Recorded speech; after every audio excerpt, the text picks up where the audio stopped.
I like schedule release day as much as everybody does. I know everybody goes down the schedule and comes up with a record at the end of it. As I've told you guys before, I like to see where our bye is. I like to see where the primetime games are, how many road games in a row, all those type of things. It's exciting for our league. We have no preference on where they place these games. We know who we're playing, we know where we're playing them, but we don't really care when the league decides to put them on there. We are brought to you by our good friends at Smiley One and Bryant, Northeast Ohio's premier heating and cooling solution. As always, he's Daryl Ryder. I'm Andy Baskin. Don't want to mess around. This isn't like watching something else. We're getting right to the games. Go ahead, Daryl. Let's get moving. Let's start with the preseason slate. Starting August 10th, the Browns are going to host the Green Bay Packers at 4:25. That is a Saturday. In fact, all three preseason games will be on Saturday. The following week, August 17th, the Browns will host the Minnesota Vikings again at Cleveland Browns Stadium. And then how about this? They're going to go to the West Coast to conclude their preseason again on a Saturday, August 24th at Seattle. So that is your 2024 Browns preseason schedule. Home for Green Bay and the Vikings on the 10th and 17th of August, and then wrapping up August 24th at Seattle.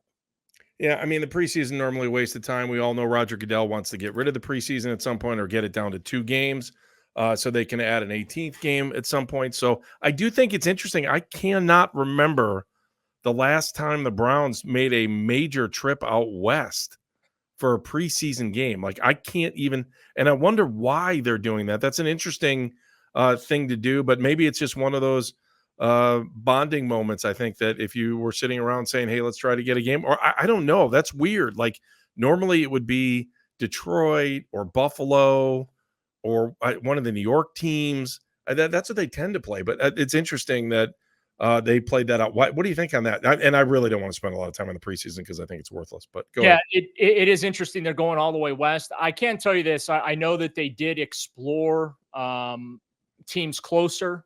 Buffalo on that list. They were exploring maybe trying to get something done with the Bills, but obviously that didn't materialize. So yeah, they gotta go west. But hey, here's the thing, Andy. There's almost 2 weeks between that final preseason game and the lid lifter on September 8th. So all in all, I don't think it's that big of a deal. Oh, by the way, that game in Seattle is going to be a 7 p.m. local kickoff time, which means it's a 4 p.m. Seattle time kickoff. The only question I would say is I wonder if they'll do joint practices with Minnesota, knowing Kevin Stefanski and the relationship between the front offices. The Vikings, right? yes. The Vikings, in fact, yes, I can confirm the Vikings are coming to Cleveland for joint practices that week leading up to that preseason game. So based on that schedule, that means that those joint practices would likely be on Wednesday and Thursday.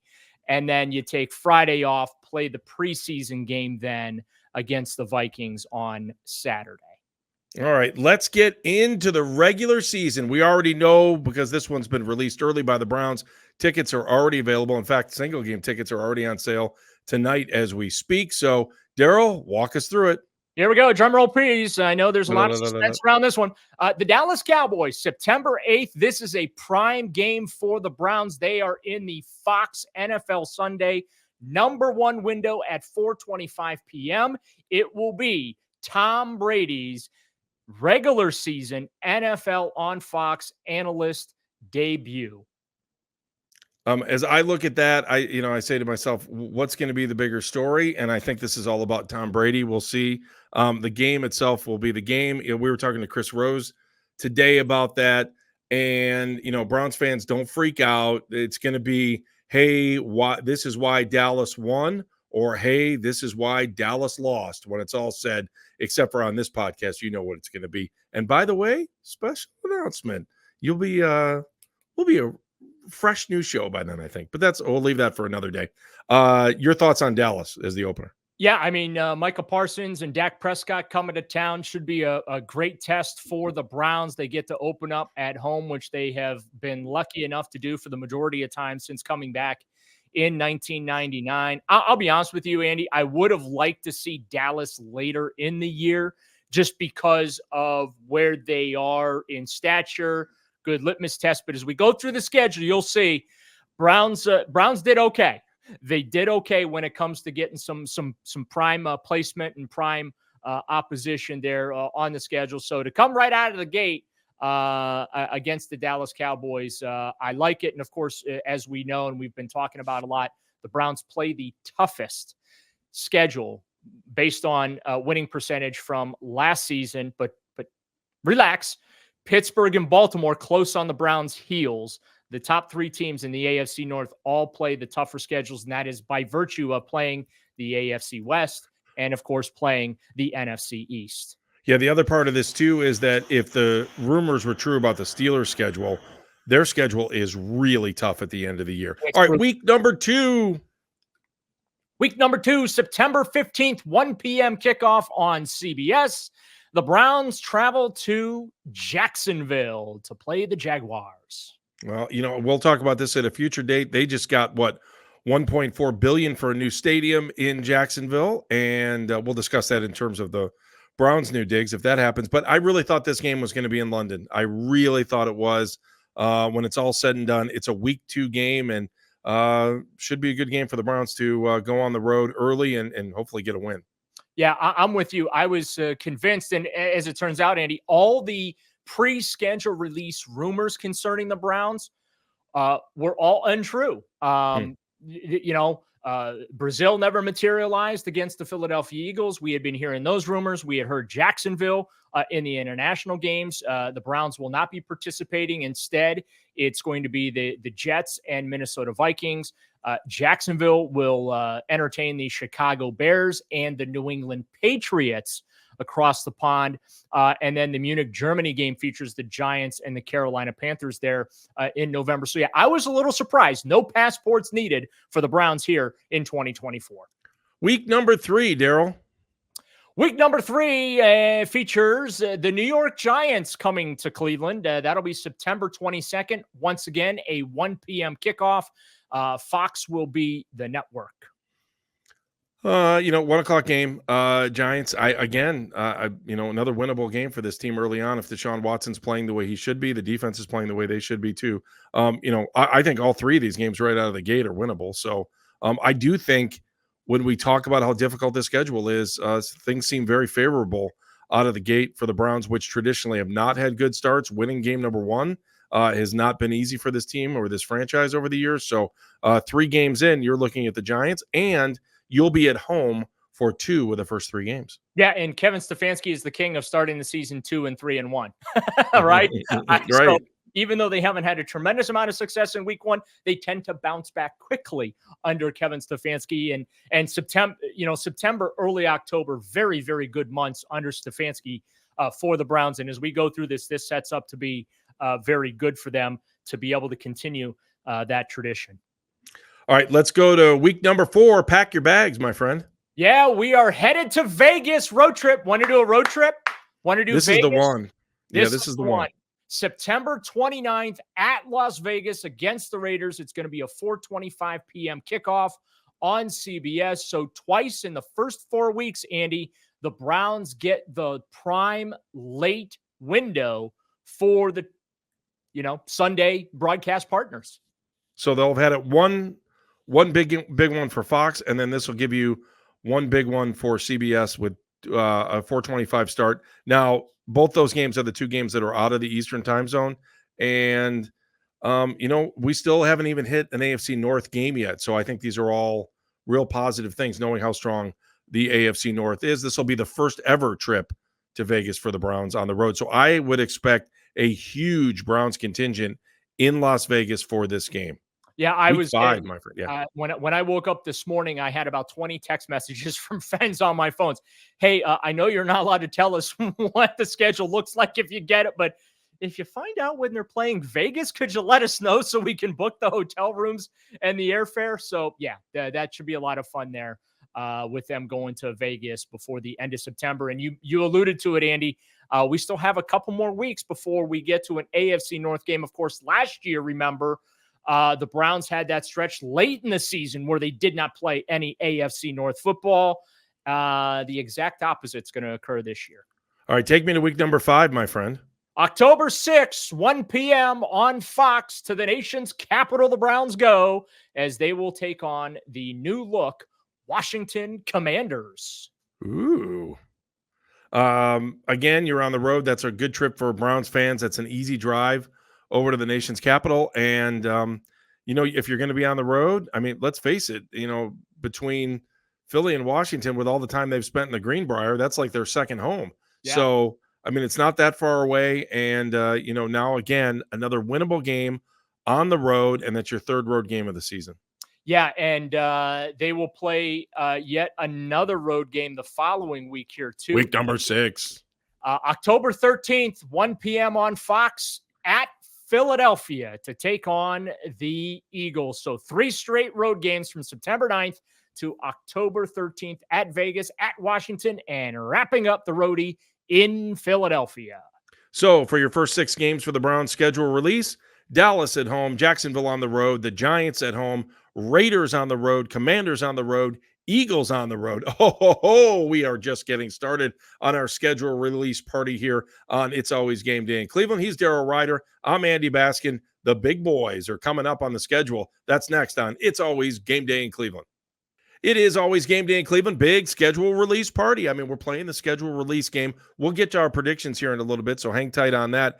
But things have looked favorable. We just went through the first 6 games of the season. Cowboys, Jaguars, Giants, Raiders, Commanders, Eagles. Now we are at week number 7, Daryl Ryder, and things get interesting the next 2 weeks. Here we go. AFC North play begins October 20th, 1 p.m. on CBS. The Cincinnati Bengals travel up I-71 to take on the Browns at Cleveland Browns Stadium. So I think the good part here is you've gone 6 weeks into the season. You still haven't seen the AFC North. If things go a little bit haywire or south, you're still in good shape for those head-to-head matchups that, I think if you can win the AFC North, you will have a chance to make the playoffs. I always think that every year. And now you've got Cincinnati. And I think the good news is you're playing Cincinnati at home where the weather is still pretty good in October, late October. So I think these are all favorable. We all know how Joe Burrow is against the Browns. We'll see if he's healthy at that point. And this should be a good one. It should be a great crowd for that game as we kind of get into these litany of 1 o'clock games that are on the schedule. Yeah, and let's be honest about it, that could be a defense optional game. The Browns and Bengals in recent years have been playing tremendously entertaining games against Joe Burrow. Now, Burrow hasn't won many of those against the Browns, but the games have been electric and entertaining. Big plays, a lot of scoring, exactly what fans want to see. And nothing says getting into the meat of your schedule as the fall season really kicks in there in late October than hosting Burrow and the Bengals on the lakefront. All right, week number 8, my friend. Another AFC North opponent here. They had to play 3 straight on the road. They will host 3 straight games here in this stretch. The Baltimore Ravens swoop into town. 1 p.m. kickoff on CBS, October 27th.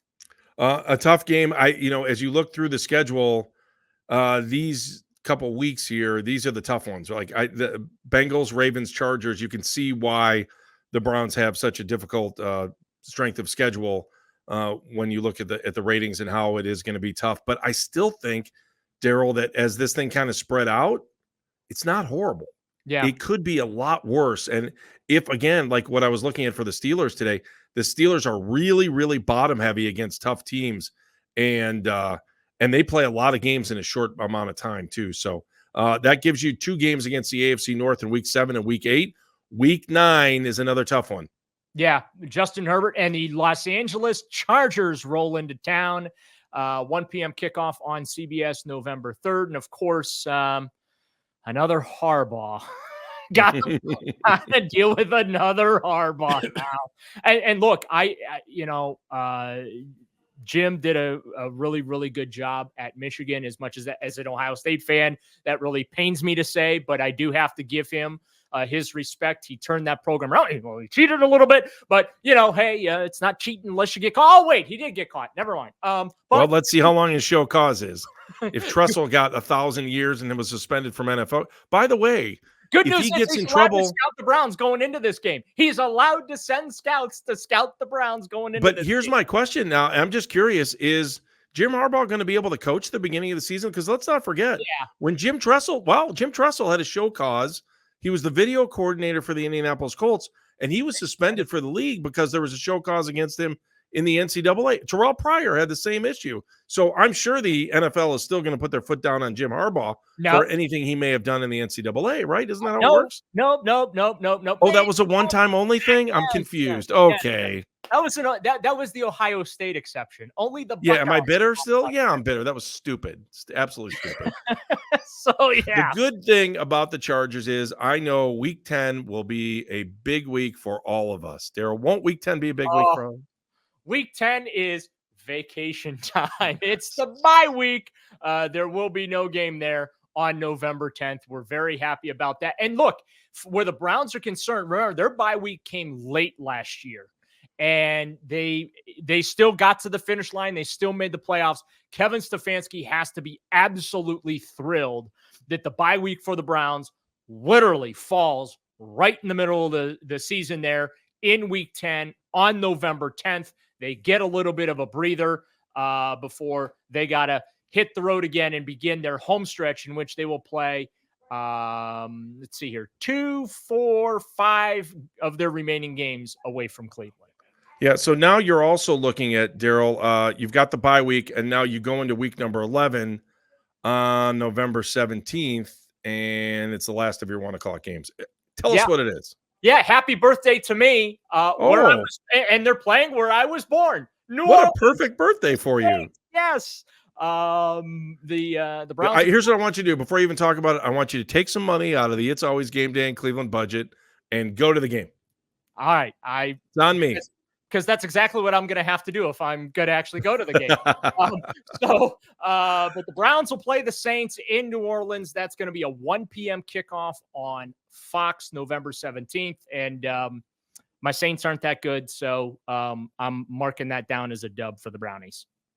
All right, Daryl, time to get into the meat of the schedule and some nationally televised games and some juicy stuff, man. I hope the Browns have a winning record as we head into week number 12.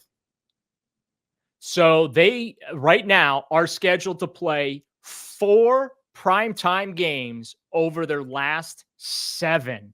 How about that? The NFL right now is they made the schedule. They believe in the Cleveland Browns in 2024. Because remember how they used to do this? The Browns used to get all their primetime games over with by Halloween. And then if they were good enough, they would get flexed into something. But now they're in a situation where they could be flexed out if they bomb for the final game starting Thursday, November 21st, home against the Pittsburgh Steelers on Amazon Prime Video. That is an 8:15 kickoff. All right, so that is your first primetime game. First prime time, because I don't consider the 425s on Sunday. Those are nationally televised windows. But when you get into this, the Steelers schedule, and I can't wait to get a chance to look at it because the only schedule we've had a chance to see right now is the Browns because it's fresh off the presses. This is where the season, I mean, this is the whole thing here, right? This is where everything starts. Where the rubber and they can't be flexed out of that game either. That's the other thing against the Steelers on November 20th. That's a Thursday night lock-in. And the Browns find them. I don't know. Prime or NFL Network loves the Browns on Thursday night. Let's face it, for years. And it wasn't so bad last year for Thursday night football because that's when the Browns clinched the playoff spot. So Thursday nights have been good. It's the Steelers. It's at home. And I think what's unusual is you have to get to November 21st, week number 12, to see the Steelers for the first time. And it's only your third AFC North game. Yeah, and look, the Browns play very well on Thursday night. They're 9-2 all-time at home when playing on Thursday night football. All right, all kinds of good stuff. We are just getting into the best part of the schedule. Right, Daryl, when you say that? Yep. That's the best part of the schedule is clearly coming up. So now you know week 7 through 12, Bengals at home, Ravens at home, Chargers at home, at New Orleans, and the Steelers at home on Thursday night football, Prime Video, with week 10 being the bye. So that leaves us weeks 13, 14, 15, 16, 17, and 18. Who are they? Who will they play? Straight ahead on It's Always Game Day in Cleveland. It is always game day in Cleveland. This is the special schedule release party that we're having. Daryl and I hanging out. We just got it. You just saw it for the first time, and we're going through the schedule right now. As we've told you, and I'll fly through it real quick. Week 1 is the Cowboys at home, Jags on the road, Giants at home, Raiders at Raiders, Commanders at Commanders, Eagles at Eagles, then back home for week 7, Bengals and Ravens to open up AFC North play, Chargers in week 9, a bye in week 10 at the Saints on week 11, and then the Steelers start the run of big games with primetime implications for the Browns. That's week 12, November 21st. Daryl Ryder, you are now set to tell us what is next on week 13. It's another primetime game off Denver to play the Broncos. And I got to be honest with you, I don't know what the hell the appeal there is by having the Browns play in Denver against the Broncos on Monday Night Football, 8:15 p.m. kickoff on ESPN. In fact, I think that's one of the more lackluster games on the Browns schedule, but we are now in the window where that game, and I think there's a chance the Browns get flexed out of this game, not because of the Browns, but because of the Broncos. I think there's a good chance this is one of those games they move the Browns out of. And again, not because of them living up to expectation, but because I just think Denver's going to suck under Sean Payton this year. But I don't know what the allure was. I mean, it's not John Elway v. Bernie Kosar. I don't get it, but they did put Browns-Broncos here in week number 13, December 2nd on ESPN Monday Night Football. And this would be the second primetime game of the season. I think the league missed a giant opportunity because I know that because this is your Monday night game, I know Kansas City's coming up in the schedule. They should have had the Browns and Kansas City play week number 1 in Cleveland, where you would have not only had, Travis Kelce playing against the Browns, but you'd have Jason Kelce on ESPN for his first game. I mean, the storylines, you probably would have had Taylor Swift at the game too. I mean, the storylines on that would be gigantic. I mean, the Chiefs are in primetime left and right, but I think they blew an opportunity for Jason Kelce, ESPN, their partner, and just kind of, because obviously this is a lot of these games are based on entertainment, and it doesn't, who you're going to play. So that's why the schedule release becomes such a big deal. I mean, this is an entertainment thing. So you're looking at the Broncos. They could have done Browns-Eagles on Monday Night Football too, back on October 14 there in week 6. Instead, they have them playing on the 13th, 1 p.m.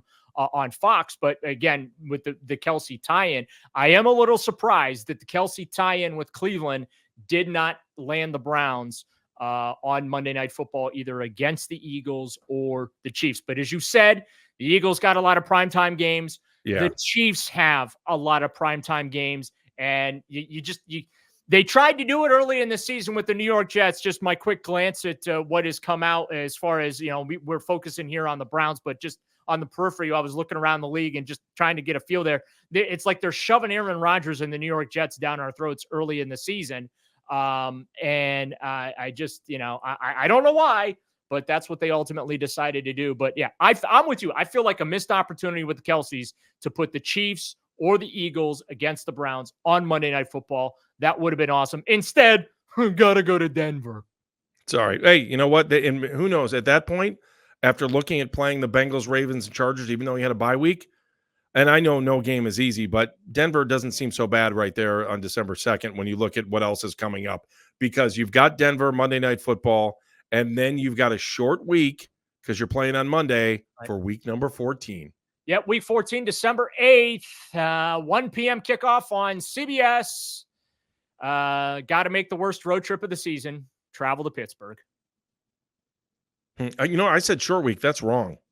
You have from Thursday to Monday off. That's a pretty good deal. No, right? You're coming off the Steelers game. No, it's 6 days. December 2nd, December 8th. That's 6 days. It's a short No, I'm talking about, I'm sorry, between the Steelers and Broncos. I'm sorry. That's your extended little you get a couple extra days in there because you're Thursday to Monday. Now you're right. Your Steelers, it's a short week for the Steelers because it's a 1:00 game for week number 14. You are correct. And you're looking December 8th. The weather could be a little bit chilly there, but that's AFC North football, right? Isn't that the way it's supposed to be for that game? Yeah. And then the following week, that's the biggie we've been alluding to. And again, Little surprised. It's a 1 p.m. kickoff on CBS December 15th here in Cleveland. The Kansas City Chiefs, Travis Kelce, Patrick Mahomes and company, the defending Super Bowl champions, roll into town. And there's no chance that game gets flexed, right? Well, you never know. I mean, it's a 1:00 kick. I'm looking at the games that could be flexed. So right now, the only game that could be flexed that we've talked about is the Broncos, but the Browns do have other games that can be flexed. So the Kansas City matchup, obviously at home, that's Travis Kelce coming back home. Could be a cold game, which would be, I don't know. I think it's beneficial for the Browns, but who knows? I think that's overrated sometimes. The Chiefs whooped up on the Dolphins, and it was like 35 degrees below zero. So I don't think that. I think it's overrated. I don't think the Chiefs are the least bit worried about any December weather on the shores of Lake Erie. But you got Mahomes in Cleveland. That'll be a fun game. You know, there'll be a lot of Kansas City fans in town for that one too. So we'll see how that plays out. All right, we're down to the final 3 games of the regular season, and all could be in prime time, baby. Week 16, Daryl Ryder. And this is the tough part. It is a short week for the Browns coming off the Chiefs game, and they got to play on Thursday Night Football, Amazon Prime, 8:15. They have to travel down I-71 to Cincinnati for their second meeting of the season against the Bengals. Late game, obviously it's going to be important because you've got 2 AFC North teams left. The Ravens are the other team that are left on the schedule as far as getting your 6 games in against the AFC North. At that point for week 16, a prime video game that could be flexed out if for some reason one of these teams has kind of gone south. I don't know.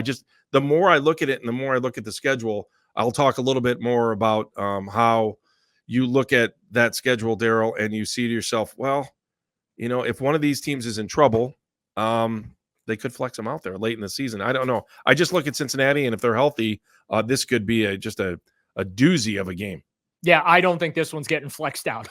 No, I don't think so either. But the Browns have got to be there. I mean, they got to be competitive. And by the way, Daryl, the AFC North is so competitive that we could be looking at a 10-win, maybe 11-win season to get you in the playoffs. Because let's face it, the AFC North is going to beat up the AFC North. Yes, absolutely. And I think the Bengals, obviously, if Joe Burrow is healthy and back to his usual self, I think it's a 3-team race for the AFC North this year. And it is going to be a dogfight between the Browns, the Steelers, and the Ravens.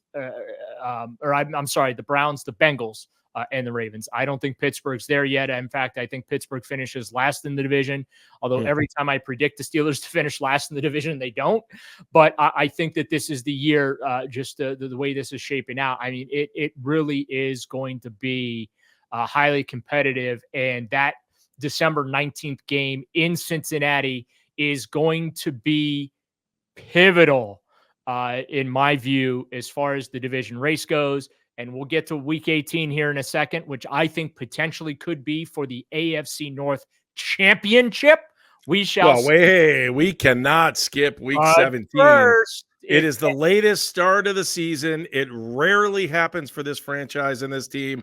And my friend, as long as they don't get flexed out, tell me about week number 17. How about some Sunday Night Football on NBC? Yes, sir. Yeah. That's how much the NFL believes in the Browns, Andy, is they put them on Sunday Night Football late in the season against a playoff team from a year ago, Mike McDaniel and the Miami Dolphins. And, oh, yeah, guess who's coming back to Cleveland that week? Can't wait for this. Tell them. Odell Beckham Jr. Yes. It's going to be. Will he be healthy week 17, though? That's a good question. Oh, that is a good question. But yeah, so there you go. They've got the Browns in Sunday Night Football. Thursday Night Football, Monday Night Football, the jewel of the NFL these days. It used to be Monday Night Football. Then NBC came around with Sunday Night Football. That was the game. That really is the game of the week, right? So in week 17, they have the Browns and the Dolphins playing the game of the week on Sunday Night Football. That's tremendous. And again, I realize sometimes that Browns fan has a little bit of an inferiority complex. The NFL hates us. The NFL does nothing but dunk on us and, crap all over us and things like that. that tells you where you are as a franchise, that they put you going. Now, you can still be flexed out if things don't go the right way, but I'm telling you, they put you Daryl, there week 17 on Sunday Night Football. That is a compliment. Daryl, the NFL has respect for the Browns, but they also have a giant parachute to escape from that respect because, I mean, when it's all said and done, if things go sideways, you will have your 2 Thursday night games on Prime, and that'll be it. If they want to. I know that you're talking about national television 1, 2, 3, 4, possibly 5 of the last 7 games. Mm-hmm. There's a possibility for that. But they can pull the trigger on any one of those and bail. They can pull the trigger on every game but the Thursday night game against the Steelers on November 21st. Though? Last year, I was convinced they were going to flex Browns Jets out because the Jets had crashed and burned. And you know what? That turned out to be an incredible night. New York, though, helped because it's market one. But you understand what I'm saying? Yeah. I get it. I was convinced that is the season was playing out. I was like, they're gonna flex the Browns and Jets out of that Thursday night game and put it better. Nope, and it turned out to be a fantastic night. Okay, week 18, Daryl. Tell them there's only one team left. So yeah, and I think this could be for the AFC Championship at Baltimore against the Ravens in Week 18. To be determined. Everything, date, time, network, because the entire league in Week 18 is to be determined. They will not announce the dates and times for those games until probably early to mid-December because they want to see how the season's playing out and make sure their partners get, prime placement. I will say this, though. If it turns out to be the AFC North Championship game, they're going to be back on Sunday Night Football 2 weeks in a row. That'll be awesome. Daryl, I am not prepared to give you a win-loss total yet. Are you? I am, but you are. Wow. I don't think it's fair that I would give mine and you are not prepared. I'll just go 17-0. I'll make it easy. Perfect season. Okay, wait. I just want to make sure. So you spent a good portion of the final segment of this podcast, cautioning as I was trying to build Browns fan up, right? Yeah. I'm trying to build them up, get them pumped up, that the league believes in them to put them 4 times in like 7 weeks on national TV to end this game. You're like, well, just so you know, they could get flexed out if things don't go. And now you're going to sit there and say they're going to go 17-0. No, but my point is that you said the NFL has such faith in the Browns. Do they? Yeah, they do. Do they really have faith in the Browns? I don't think they do. We can have faith in the Browns. Browns fans can have faith in the Browns. But you better believe the NFL has a ripcord on the end of the season. In fairness to the NFL, they have a ripcord on the end of the season, regardless of who's in those prime windows. They do that every year. So if the Browns handle their business, guess what? You're going to get a lot of Cleveland Browns on national TV in December. Money-making time. That's right. All right. I'm not going to say 17-0. I think that they match last year's record. I think they win 11 games. Unfortunately, they don't win the AFC North. And that is their I'll tell you this, just based on a lot of conversations I've had with folks in the organization. I don't want to say they're obsessed with winning the AFC North, but they realize that the only way they can host a playoff game is by winning the division, and they're dying to finally host a playoff game for the first time since 1994. Actually, it was January of 95. But they are just dying to host a playoff game, and the only way to do that is win the division. So that is atop their priority list. Yes, they want to make the playoffs. They really want to win this division. I'll leave you with this omen. Ready then? Yeah. 94 was the last time there was a playoff game at home. Yeah. Is that right? It was. Technically, it was the 94 season, but it was January of 95. So things happen in weird cycles in Cleveland. Yes. The last time the Cavaliers made the playoffs without LeBron, 94, 94. Same kind of weird cycle, right? Okay. I'm just throwing it out. I see it's where good you're karma. Going. Just some good vibes out there. All right. I see where you're going with that. Daryl, it has been an absolute blast going through the schedule with you. You're outstanding. You really do a good job. Don't ever sell yourself short. You are a tremendous slouch. Yes, you are. He is Daryl Ryder. I'm Andy Baskin. This has been the special edition of It's Always Game Day in Cleveland, where we break down your schedule. Come back. We'll talk more about the schedule in the next edition of It's Always Game Day in Cleveland. And we want to remind you there is a major announcement for this podcast. You know, we appreciate you listening on the Odyssey app or wherever you get your podcast. And we know we love the fact that you're watching us on YouTube, but we have big news coming up. Maybe Daryl, maybe in the next one. Maybe. I would say hopefully within the next month we will. Okay. We don't want to drag the teasing some people do. They drag it out over. Oh, it's a big television trick. We all know it. We are not going to do what the NFL does with the schedule. We will drop the big announcement coming up here in the next couple of weeks, and hopefully people will be really excited about it. All right, for the amazing Evan O'Brien, our producer. Thank you, Evan. He's Daryl Ryder. I'm Andy Baskin. It's always game day in Cleveland.